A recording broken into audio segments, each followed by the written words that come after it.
La Casa was founded in 1981, March 11th, 1981. It started out as just an emergency shelter in a small house on Idaho. It could house about 15 people. In the mid-90s, we moved into the Armory. It was renovated into a shelter and non-residential services. We now have an emergency shelter that can house up to 80 people in 26 separate rooms. We have non-residential services that can provide case management and counseling, both in Las Cruces, and we have an office in Anthony, New Mexico at 325 First Street. And the counselors can travel all over Doña Ana County because we provide services throughout Doña Ana County, not just Las Cruces. We serve in our shelter over 550 individuals a year, and for non-residential counseling, we serve over 300 individuals. So that's looking at just victim services. If we didn't have our shelter, those 550 people would not have anywhere to go. And that includes children, so that's probably about 225 families that we're helping receive shelter in a year's time. There needs to be an understanding in the community about when you're a victim of a crime, you are that. You're a victim of a crime, and domestic violence is a crime. You don't have control over it. So expecting a victim of domestic violence to have control over being a victim is a ridiculous expectation. But that's really hard for people to wrap their minds around. Basically, to receive victim services, you just have to present as a victim of domestic violence. We don't investigate the story. We take what you bring to us and we work with what it is you need.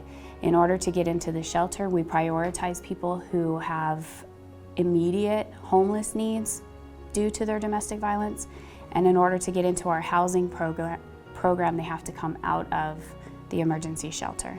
And then our batterers intervention program is primarily court-ordered, but it's not necessary to be court-ordered. You can come to that as a volunteer as well. We also, of course, take donations. Keep in mind, if you were to have to start completely over with nothing, what would you need? Those are the kinds of donations that we take.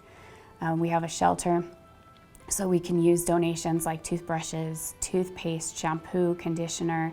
If you go to hotels and they have the little conditioners and shampoos, if you're not going to use them, grab them, bring them to us. We have a lot of people that will bring us boxes of those things, and those are amazing to give out to the clients when they come into the shelter. We have a webpage at lacasainc.org, and then we also have a Facebook page. We have an 800 hotline number. It's 800-376-2272. That goes to our crisis hotline.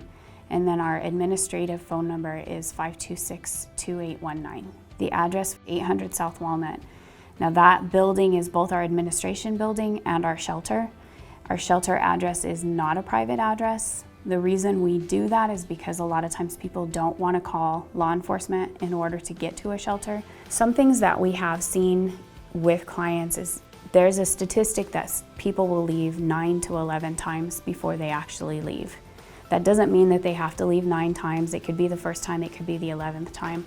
But we have had one person come into the shelter and leave the shelter and go back, and then come into the shelter and leave the shelter and go back, and then maybe after 6 or 7 times come into the shelter and then get into our housing program, actually get a job, and be able to support themselves and be ready to move on. And we've seen those kind of stories, and that's really exciting, and that's why we do the work we do.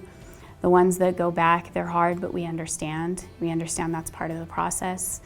And seeing finally after that 5th, 6th, 7th time coming into the shelter, really understanding, okay, now I understand I don't deserve this. I understand I have options. And being able to go out and make those options happen, that's why we do what we do.